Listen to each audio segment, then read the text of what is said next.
cardboard's a life for me. Do-do-do, dip-do, cutting the cardboard for people. No, I can't even. Not what I'm doing. Well, I cut all day and I paint all night. Do, day alright. I cut all day and I paint all night. Getting the sets made lickety tight.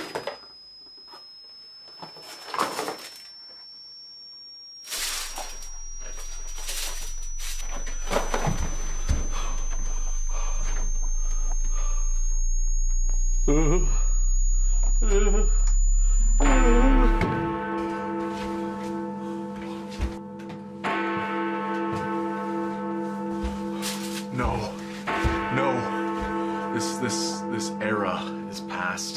Skits, reviews. No, I don't need that anymore. That's not for me.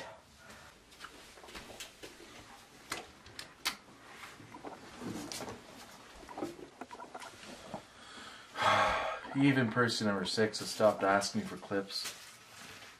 You know,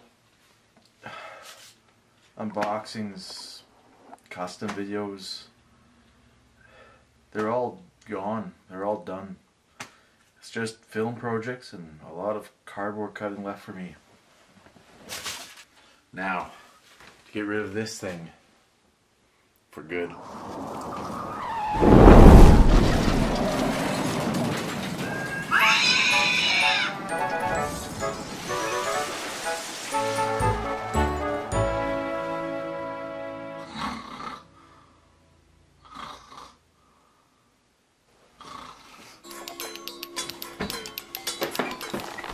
I got mail. I wonder what it could be. The thing I need to finish my next film project has arrived. Forget about collecting. They're just props for another episode. I guess I could do an unboxing video.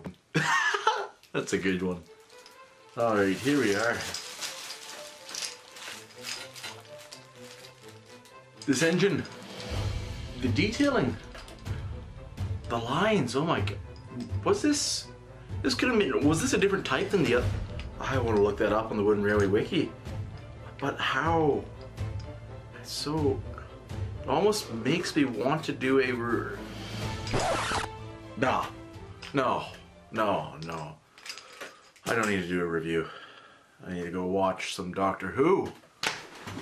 If we hit the planet, the nuclear storm explodes and wipes out life on Earth. You don't want that? No. In that case, I'll see.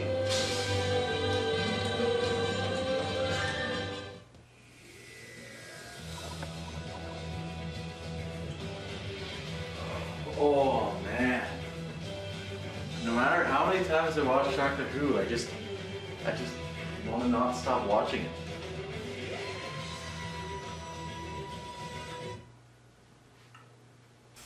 I'll have some haggis tonight. Oh man, that Doctor Who was just so good. You know, I'll have dinner after one more episode. Oh, this is my favorite episode. This is the one where he regenerates into the next Doctor, and it's all the big boosh, and it's so cool. And then it's my favorite Doctor. Big day. Here it goes. It's almost time. Here we go. This is the part where he regenerates and he turns into the next Doctor. Look, it's about to go. No. Get out of my head! Why? Review me. Get out of my head! Why are you here? What do you want? Remember.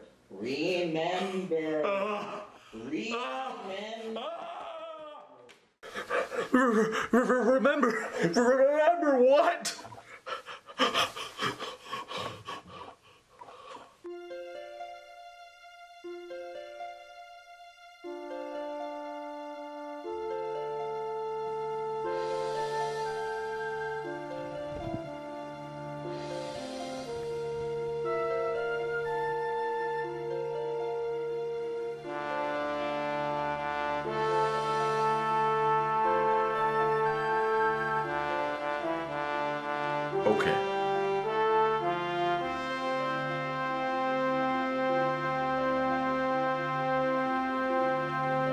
I know what I have to do.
Hi, my name is Ted. Welcome to a brand new Train Yard review, right here on Oliver Duck.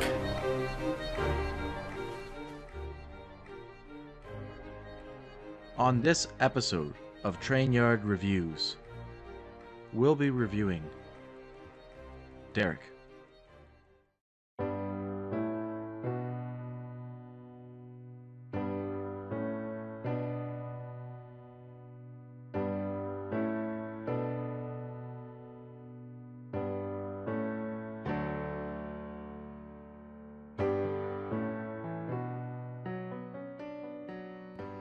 It's been a wee bit of time since the last review.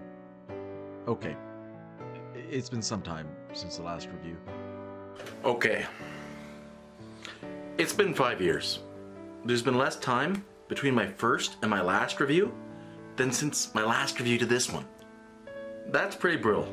But enough about me. Back to the item.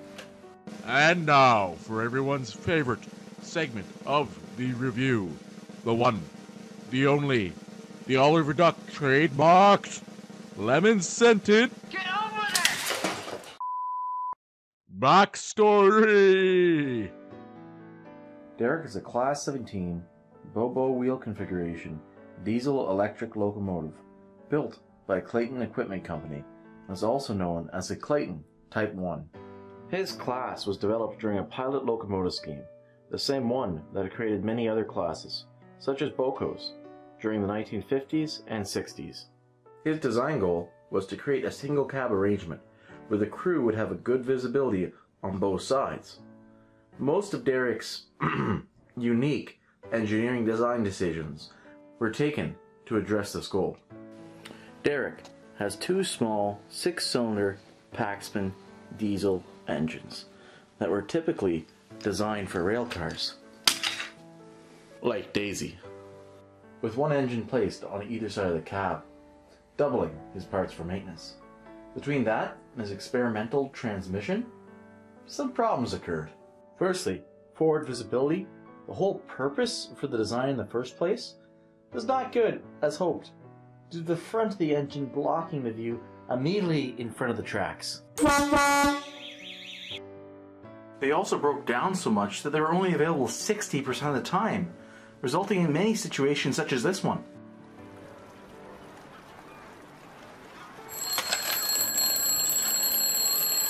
Initially, Derek and his brothers were sent to Scotland, where they would go on to replace steam engines like Donald and Douglas and their brothers.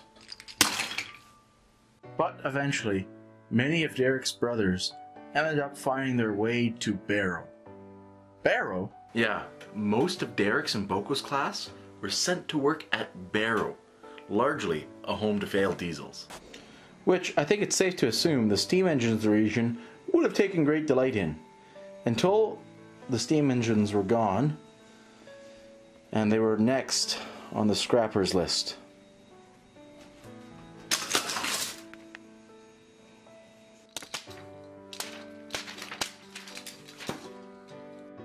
And finally, it is time to get to Derek's character backstory. Derek first appeared in the episode Double Teething Troubles, where Sir Topham Hatt brought Derek to the island. Once he was there, Sir Topham Hatt warned about the engine being experimental and perhaps going to be having a bit of teething troubles, and left them to their business. There was, but in the process, Derek gained the trust of Bill and Ben, and all 4 engines were happy. Oh no, yeah, Duck was there at the end. Fun fact, the name Double Teething Troubles is a double entendre because Derek has 2 engines that are acting up. At the same time, the 2 engines, Bill and Ben, are learning how to work with Derek, and the whole team has teething troubles.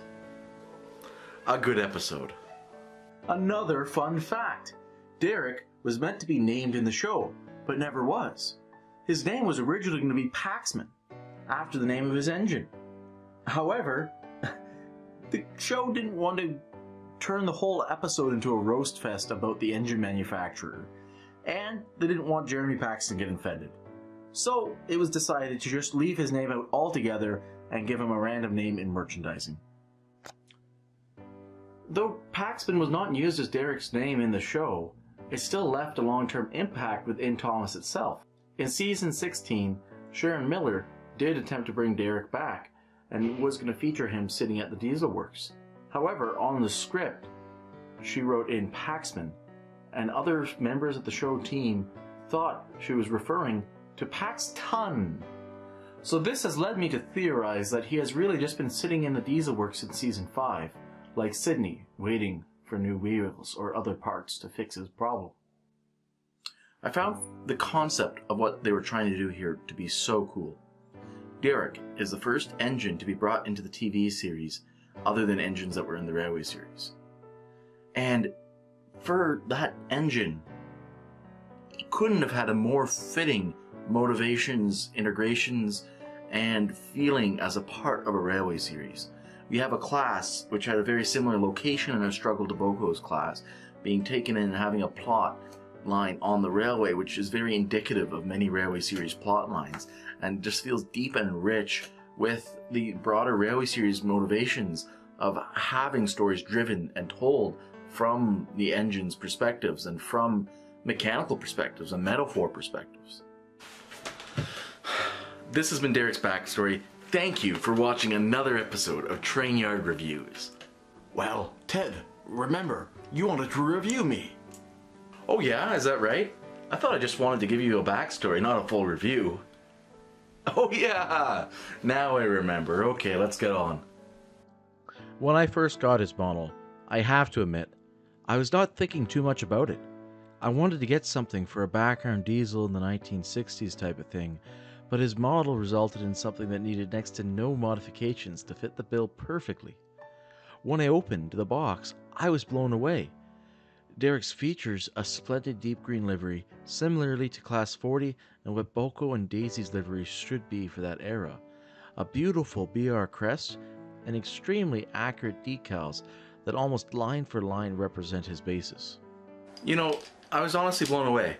As a Railway series guy, I take for granted that the TV series is always going to F up on the colors by giving them much too bright and vibrant a tone, both in their engines they introduce and in their merchandise. It's happened time and time again.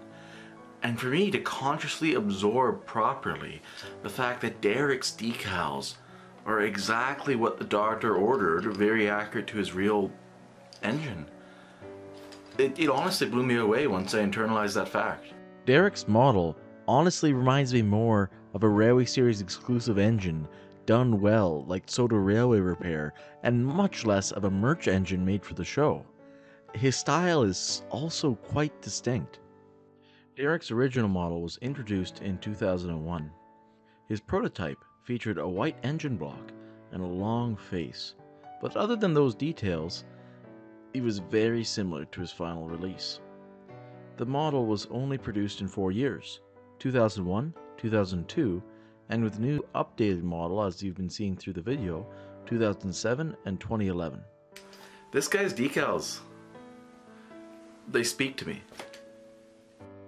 Derek's first model, being released in 2001, was right in the middle of a turbulent period for the Wooden Railway line, switching from the older, more simplified models of the past to newer, more detailed models that would dominate the early 2000s.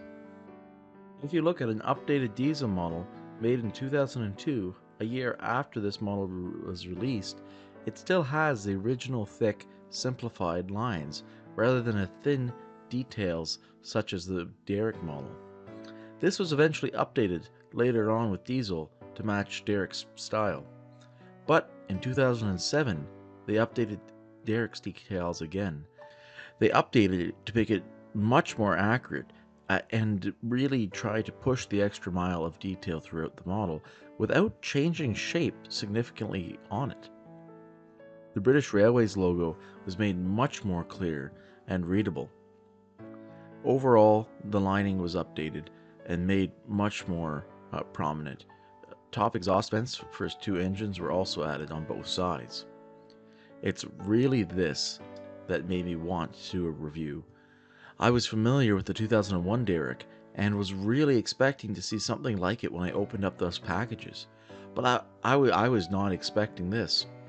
One core feature of the engine that I have not even touched on yet is, well, the engine itself. On the back of Derek's model, there's ridges that come to a flat flap that can be pushed out to reveal Derek's engine block. This is a wonderful feature. It's such a unique and playable part of the model, which is different than anyone else's. The Derek's main feature in the show that was touched upon was his ability to break down and need repairs and overheat. So this was able to connect to the show's main feature of Derek and let anyone buying the model at the homes recreate that. The realist in me wants to do a quick mention of that isn't what would actually happen. In the prototype, the engine block started out as white. In the original 2001 release, it was black, and for the 2007 update, it was green and yellow. Derek has a traditional wooden railway tactic of squishing the cab, with what normally would be the most prominent design feature of how tall the cab sticks out compared to his engines, being made quite insignificant with not enough room even for window decals being on the model. But this is an interesting tactic to be able to optimize the models that we've seen throughout the wooden railway line. In fact, Derek might be one of the best examples of this. This type of tactic is what inspired me to make my blister twin models with a very much squished cab compared to what most people usually make them with, even though the blister twins tall cab is one of their most distinct design features, and I think is a whole part of how you design a wooden railway model is you have to accept squishing the cab. In summary, I think Derek's and his model is a really interesting thing. Can serve as a great character in any TV series or even perhaps railway series canon, and it's quite an interesting item to add to any collection. I would give the 2001 model a 7 out of 10 and the 2007 model a 9 out of 10, as the 2001 model for me hit right into the uncanny valley of not enough details that it looks like a realistic model, but not too little details that it's that simplistic nostalgic charm that you really get with the old style models. One of the largest reasons for the score was also how unique a feature and how playable a feature the engine block was, how well that connect back into the series and charm that it would introduce for the kids playing with it originally. Additionally, it is worth mentioning how innovative this model was, both the 2001 and 2007 version, really pushing the line in the directions that it's going to be going, in some cases being ahead of where Diesel is at or other characters in similar design practices are, and being the precedent setter for what the model line was going to do at the time. And well, just like that, brings to a close another Train Yard review. Thank you guys for watching. And you know, just for once, I'm gonna leave this on a smooth end. No cliffhangers, no hooks, you know, just simple fade out. It's gonna be a fade out right now. I'm just slowly gonna disappear and it's dead. Maybe I'll put my outro on the end. I'll figure it out. Just very smooth.